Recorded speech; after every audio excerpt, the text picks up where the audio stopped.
إن الحمد لله نحمده ونستعينه ونستغفره ونعوذ بالله من شرور أنفسنا ومن سيئات أعمالنا. من يهده الله فلا مضل له ومن يضلل فلا هادي له، وأشهد أن لا إله إلا الله وحده لا شريك له، وأشهد أن محمدا عبده ورسوله. أما بعد، فإن أصدق الحديث كتاب الله، وأصدق الهدي هدي محمد صلى الله عليه وسلم، وشر الأمور محدثاتها وكل محدثة بدعة وكل بدعة ضلالة. أعوذ بالله من الشيطان الرجيم. بسم الله الرحمن الرحيم. تنازعتم في شيء فردوه إلى الله والرسول إن كنتم تؤمنون بالله واليوم الآخر. وعن علي رضي الله عنه قال: سمعت رسول الله صلى الله عليه وسلم يقول: سيخرج قوم في آخر الزمان حدثاء الأسنان وسفهاء الأحلام، يقولون من خير قول البرية، يمرقون لا يجاوز إيمانهم تراقيهم، يمرقون من الدين كما يمرق السهم من الرمية، لا يجاوز إيمانهم تراقيهم. فأينما لقيتموهم فاقتلوهم، فإن في قتلهم أجرا لمن قتلهم إلى يوم القيامة. متفق عليه. حضار گرامی، برادران معزز و محترم، در جمعه های گذشته موضوع خیلی مهم که در عصر ما بسیار اوج گرفته بود مسئله فتنه تکفیر است، یعنی نسبت کفر به کسی کردن. این موضوع چون خیلی خطرناک بود، حتی ایمانا در تزلزل واقع میشه و بعضی مردم راستی هم که نه تنها خود بلکه ضرر به یک حرکت بزرگ اسلام میرسانه، به یک گروپ میرسانه. از او خاطر خواستیم که موضوع یک کمی تفصیلی صحبت شود.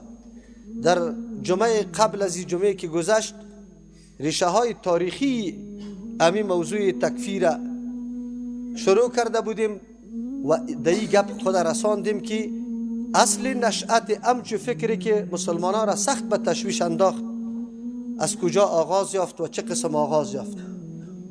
از دست امی مردم اشرار و بیبندوباری که همیشه آله دست بیگانه ها می باشه، یهود دشمن سرسخت مسلمانان که نتوانستان رویارویی مقابله بکنه با اسلام، دست به مکاید و دسایس پنهان زدن و در این دسایس خود واقعا کامیاب شدن.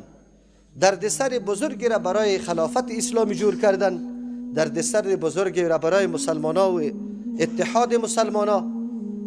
یعنی او عصاچوبی که شق بکنه، جدا بکنه یک جماعت بزرگ صحابه را، امی مردم توانستن امی کار بکنن. شهادت عثمان رضی الله عنه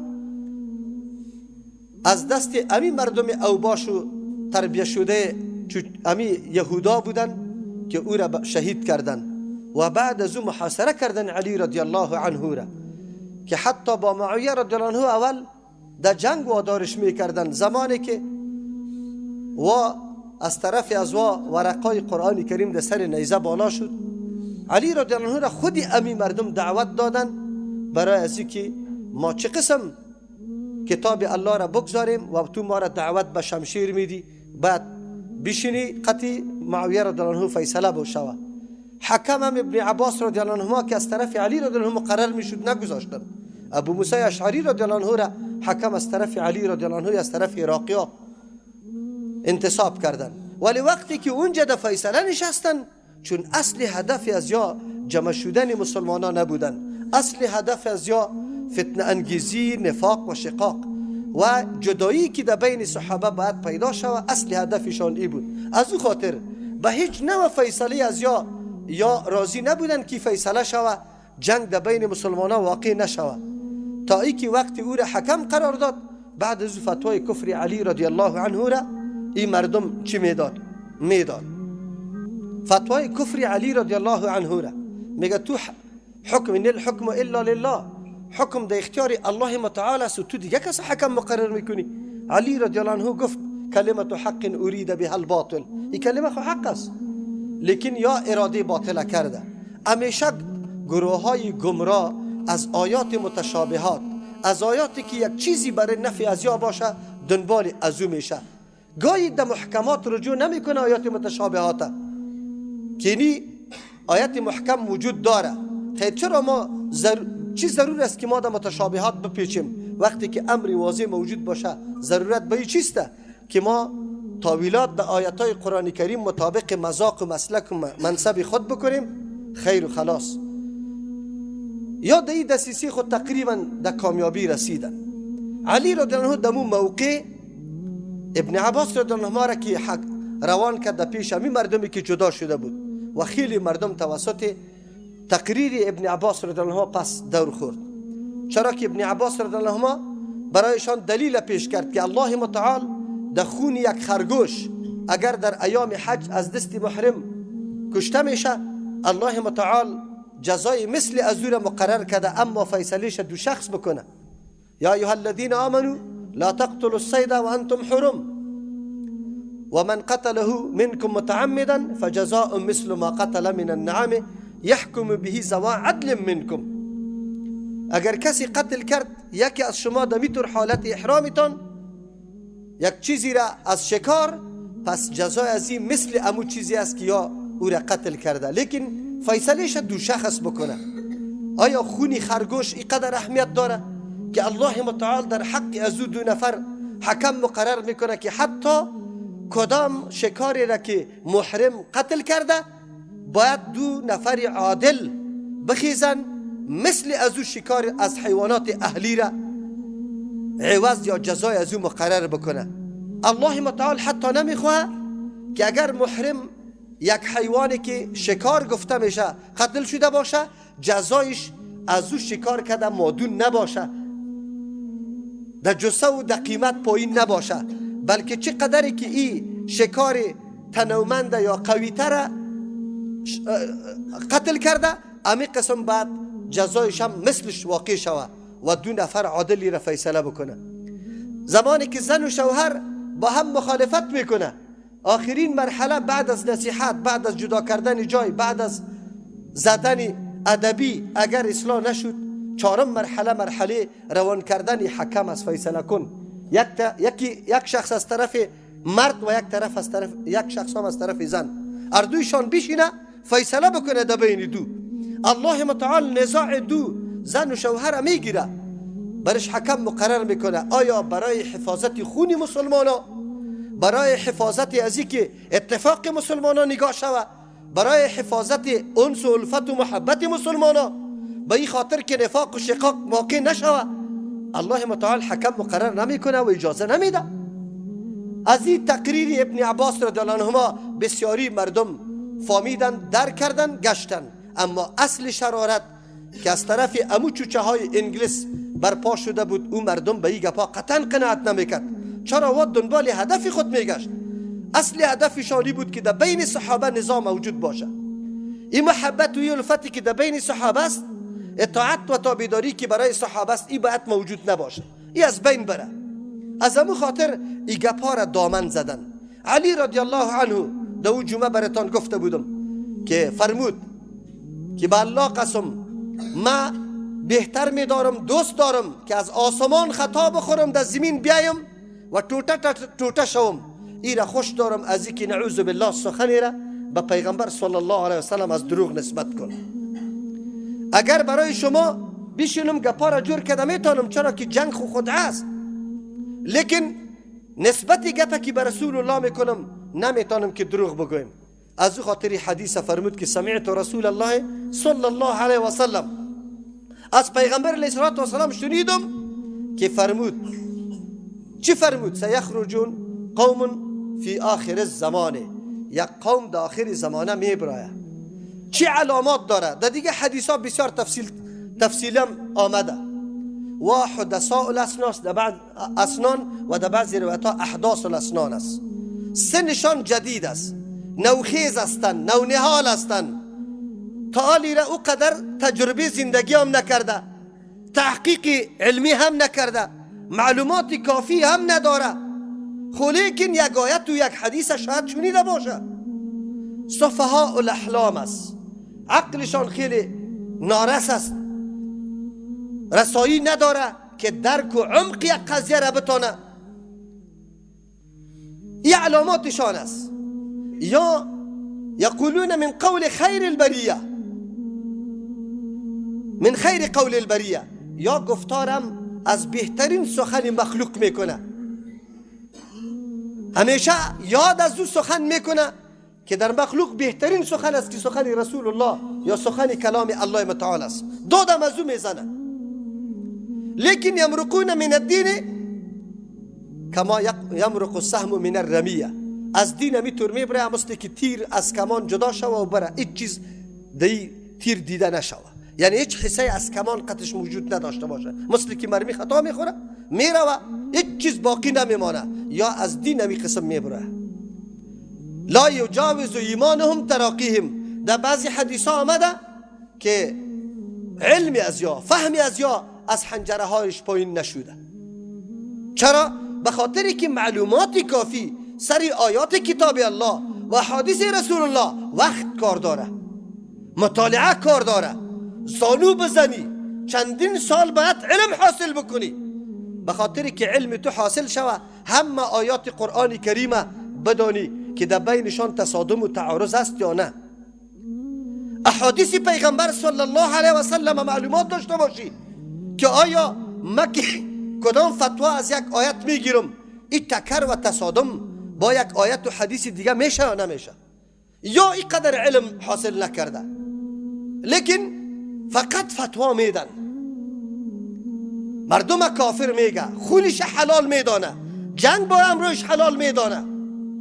پیغمبر علیه السلام میگه وقتی که فاذا لقیتموهم فاقتلوهم، اگر قتیتور مردم شما رو برو میشه بکشیشه، فإن فی قتلهم اجرا لمن قتلهم الى یوم القیامه، به خاطری که در کشتن ازی ثواب است برای کسی که یارا میکشه تا روز قیامت.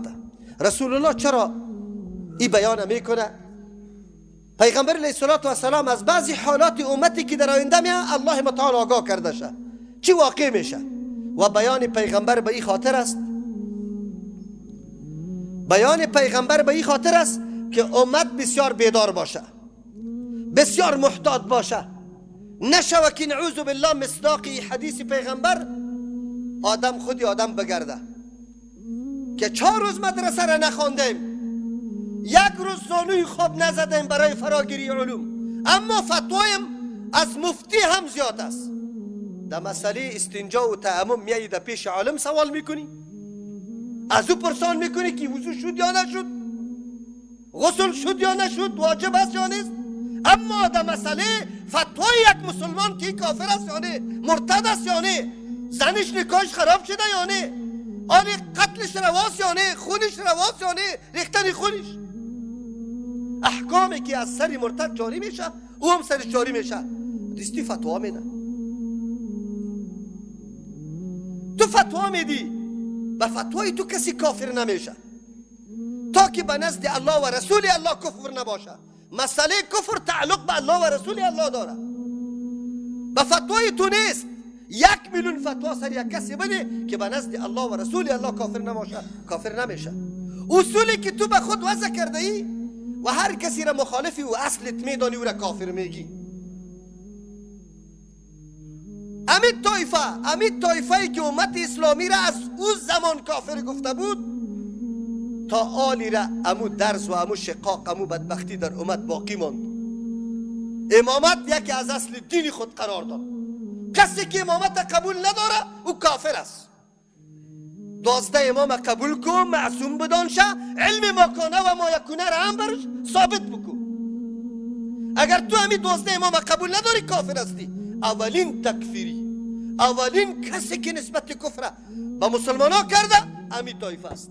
اصل خودش وضع کرده که امامت جز دین است، رکن دین است. ما اهل سنت والجماعت میگیم که ارکان اساسی دین ما 3 چیز است: توحید، رسالت و میعاد است. اما ما 8 چیز مقرر میکنه. ده 8 چیز که از یک چیزشان منکر شوی تو کافر گفته میشی. اینی عصای شق بود، عصای بود که در بین صف مسلمان زد، مسلمان دو پرچه کرد تا امروزه او مسلمان ها با هم باز یک جا نشدن. رنجایی که میبینه، دردایی که میبینه، امروز که جای کشته میشه، امروز که مسلمان ها هر جای ذلیل و خوار است. حتما که شما خب دقیق مطالعه بکنه،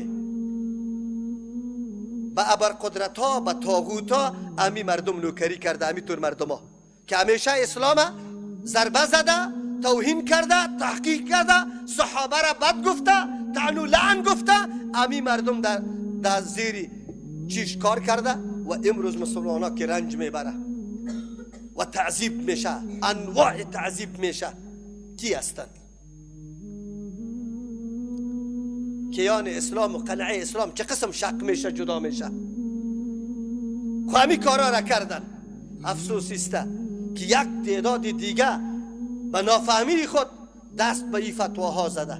این حدیث رسول الله صلی الله علیه و سلم خب دقیق شو که برات میگه حدثاء الاسنان یا نهال هستن، نوخیز هستن، سن پخته نشده، تجربه نداره، عقلش پخته نشده، زود احساساتی میشه، زود. به خاطر ازی که ابلیس لعین امیتور آرام نمی نشینه، هر کس مطابق امو حالتش گمراه می سازه. ما که عبادت الله را زیاد بکنم باز مرا از راه عبادت گمراه می سازه، متکبر می سازه، مغرور می سازه، مرا در آسمان بالا میکنه، برای میگه که فقط نجات یابنده توستی، مصداق حدیث فرقه ناجیه که پیغمبر گفته تنها توستی. و هر کس که مخالف منهج خودت است که تو وضع کرده ای، او کافر است، او مرتد است، او قابل احترام نیست، او قابل عزت نیست. جدا شو از او، حتی سلام نده، نماز نخون، قطع از او نمیشه نمازت. ابلیس لعین مهارت تام داره در گمراهی، مرا آنقدر بالا میکنه که هیچ پرسان نکن، ولی در کجا میزینه؟ در زمین میزنه. سفهاء الاحلام عقل پخته نداره، درس نخونده، در مدرسه نرفته، 10 سال تیر نکرده، 10 دوره قرآن کریم نکرده، 1-2 دوره حدیث رسول الله را از 0 تا یا را نکرده، از الف تا یا را نکرده، اما مفتی است، اما فتوا میده. خود ببینی ریش کل، پتلونک چسب به جانش، نمازم به الله معلوم میخونه، نه مردم چیزی میکنه. از اینجا تا سرای شمالی ها میره دعوا میکنه که ما مسافر شدیم، من نماز قصر میخونم. در دکان نشسته است تمام عمر، من نماز پیشین و دیگر یک جای میخونم، جمع بین صلاتین میکنم. نکو، دین بدنام نکو، سنت رسول الله را بدنام نکو. یک کسی که با منهج سلف قدم میمانه اینا بدنام نکو. مردم تو را قیاس سری مردمی نیک میکنه، اینا شاگردا، اینا سلفیا، چی رقم سلفیسته؟ بزرگای دین توهین کو، تحقیر کو. و چی را میفهمید؟ او مبتدی بود، آیتی صفات الله را تاویل میکنه. خود تاویل کدو کافر شد، تو برش فتوا میدی. تمام عمر نشستستی با جز از اینکه نفاق تفرقه در بین مردم بندازی، دیگه کار نمی کنی. تو خبر داری پیش الله رفته نیستی، تو ضربه بزرگ با یک حرکت قوی صاف و پاک زدی، علم نداری. یک حدیث یقین به الله بکن اگر ترجمه کرده بتانی،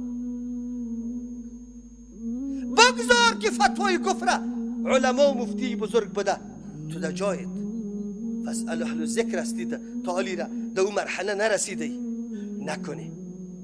نکنه با یک فتوای تو کسی کافر نمیشه، اما زدی بدنام کردی، بسته حرکت.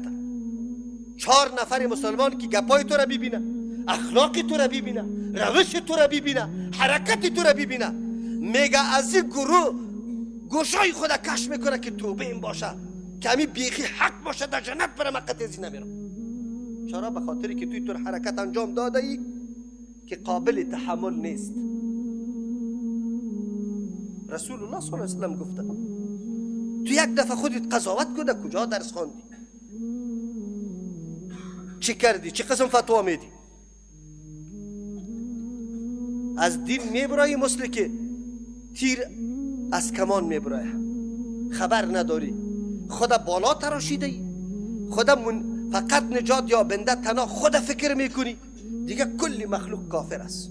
کل مخلوق کافر است. میایه ای اسبابی ازی که چرا در این طور حالت آدم واقع میشه او اسبابم باز بیان میکنم. و کی کافر است؟ بله اویی که الله و رسول الله گفته کافر است، مکمل آمده دین بیان کرده. تو که توهین میکنی یک حکم اسلامه، تو که ترجیح میدی دموکراسی را سر قانون الله، تو باز در دین باقی میمونی؟ نمیمونی باقی. لیکن اینطور نیسته که هر کسا یک عمل شدیدی دیستی تاپ کفر برش بزنی. احتیاط بکن.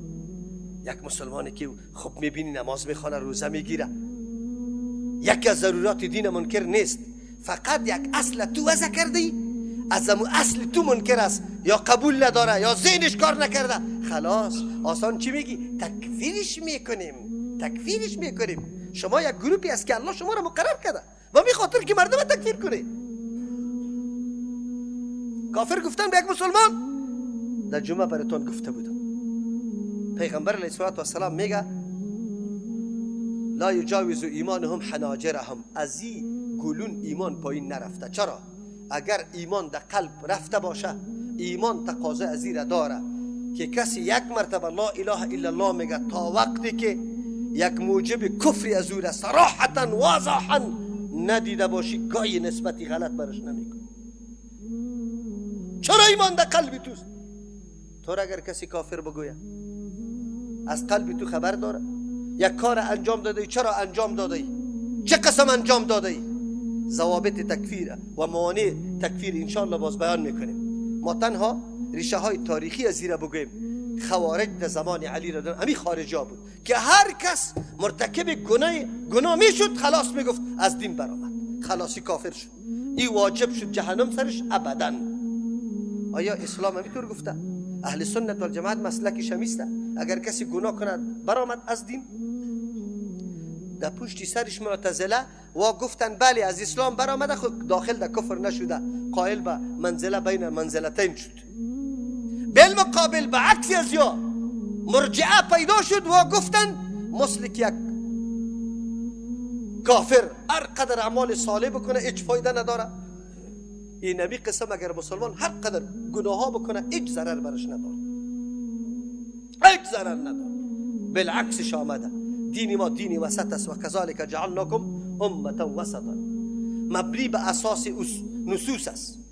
قرآن چی فیصله میکنه؟ آیا هر کس که گناه کرده او را کافر گفته؟ آیا هر کس که گناه کرده او را مؤمن کامل گفته؟ چی گفته؟ به کتاب الله رجوع میشه. آیت خواندم و این تنازعتم فی شیء فردوه الی الله و الرسول. الله میفرماید در مسئله ایمان و کفر که تردد پیدا شد تو از خود فتوا نده جناب، رد کن مسئله را طرف کتاب الله و سنت رسول الله که آیا در او اصول و قواعدی که در قرآن و حدیث مقرر شده ای آدم کافر شده میتونه یا نمیتونه. تو را به الله قسم که فتوا داده، امیالی برات میگم، تو را به الله قسم یاد داری که موانع تکفیر چی است؟ یاد داری که ضوابط تکفیر چی است؟ نخونده؟ حتی مو کتاب نخونده ای تو؟ چرا فتوا میدی؟ چرا مردم کافر میگی؟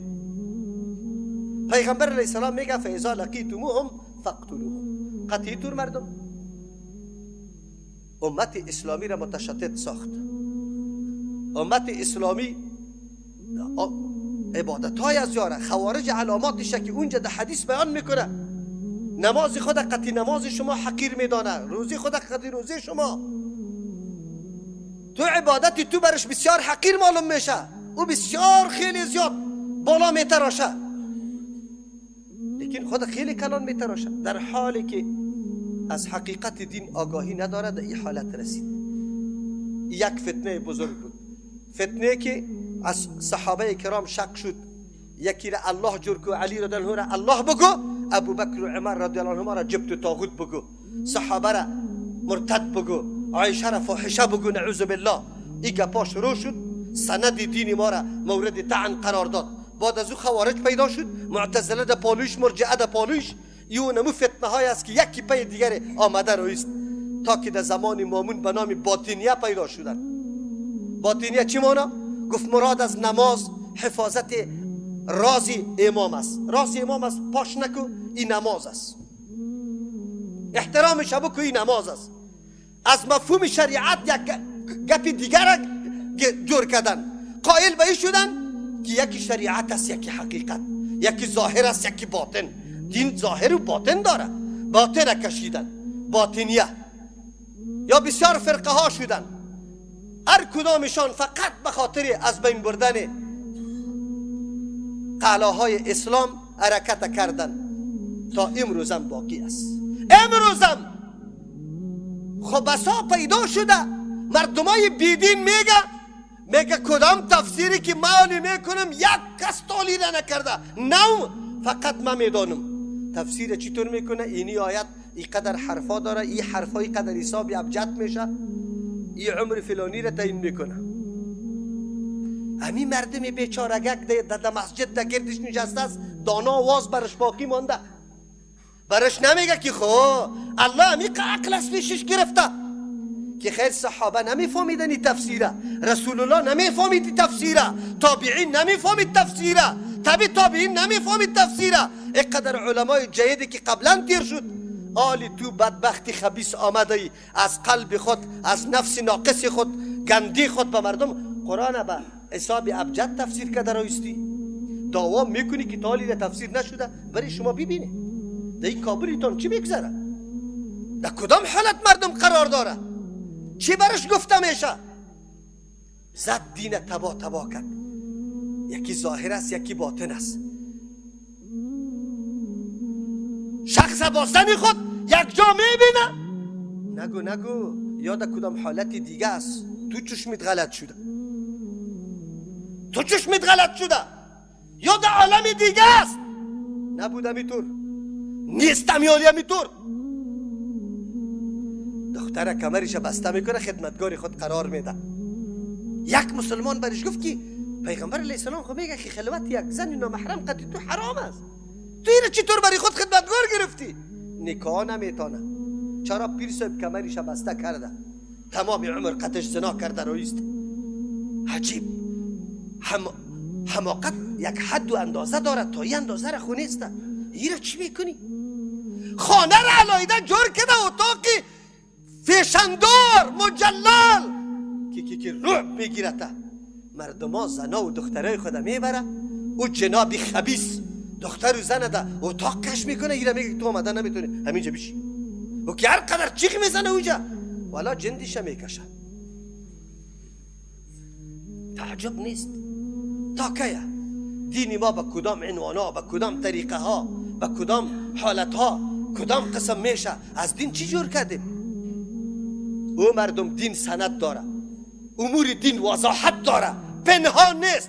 چیزی که دین بود صحابه عمل کرد، صحابه بیرون عمل کرد، به ما تعلیم داد، تعلیمات رسول الله را کلش منکشف کرد. چیزی پنهان باقی نمونده. ما چطور بریم که دین از جای دیگه یاد بگیریم؟ ما که چیخ میزنیم این میلادا را که به نام محبت پیغمبر کده رویسته. صحابه محبت نداشتن. یکیش یک شوله را بار کده نمیتونست، یکیش یک سیریت بیان کده نمیتونست. یک 4 نفر 10 نفر در یک گوشگک جمع میکرد یک صحابی که بشینه که تاریخ 12 ربیع الاول است، محبت پیغمبر را زنده میکنیم. ما خود که میگیم که در دین این نواواری هایی که فقط شکم پرستی است، این خروج از دین است، این تابعداری دین نیست. تا که ما بیای نه او طرف برایم خود در اون مرحله برسانیم، نعوذ بالله که همگی بر ما جهنمی معلوم شوه، فقط خودت جنتی و نه اینطور بکنیم نعوذ بالله. ما که همیشه تاکید میکنیم که فهم سلف، روش سلف، ما در نقش قدم سلف روان باشیم. سلفی کدام گروپ نیست، سلفی در نقش قدم سلف روان شدن است. به خاطر از اینکه دین و میفهمیدن، عمل کرده، تاکید سری ازی شوه، او وقت تو نجات پیدا میکنی. اگر اینطور نکرده بودی، چرا؟ حدیث پیغمبر ترجمه نمیتونه میگه من سن فی الاسلام سنتا حسنتا، کسی که ابتدا پایه‌گذاری بکنه یک سنت حسنه. آیا تو چه عقیده داری که کدام طریقه هست که رسول الله حسن باشه، انجام نداده باشه یا برش بیان نکرده باشه؟ حسن باشه، تو نور کشیدی، پیغمبر نه خود عمل کرد و نه بیان کرده، باز خود نعوذ بالله علم داشت یا طریقه حسن یا نداشت؟ اگر نداشت نسبت جهل به پیغمبر کردی، از شریعت خبر پیغمبر می باشه. اگر نه که خبر بود خیر چرا بیان نکرده، پنهان کرده، نسبت خیانت کردی به پیغمبر. ولی تا آلی را مردم درک کرده روان نیسته. خو گلیم از کی میه؟ گلیم از کی میه؟ از مولاها. گلیم از کی میه که داد از پیروی قرآن و سنت میزنه؟ با سعی میکنی که در مجالس بدعت اول نمره ایستاده است. خیرت بود تو چی میکردی؟ والا من از این رفته بودم که ببینم چی گپ گفته میشه از دروغ. شکم خدا پر کرده سری نان. از الله پنهان کرده میتونی؟ از الله پنهان کرده میتونی؟ پیش الله رفته نیستی، پیش ما دروغ بگویی، پیش ما رقم خود خلاص میتونی. اگر توی همه امور به خاطر ما میکنی، خب باز بنده الله نیستی.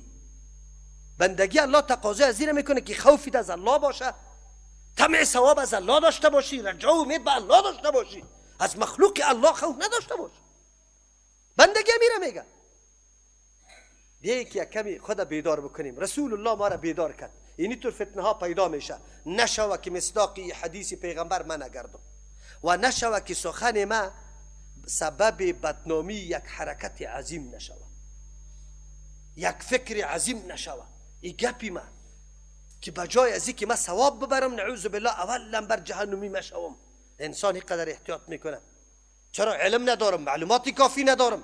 از او خاطر چی مناسب است که ما فتواها را داده برم؟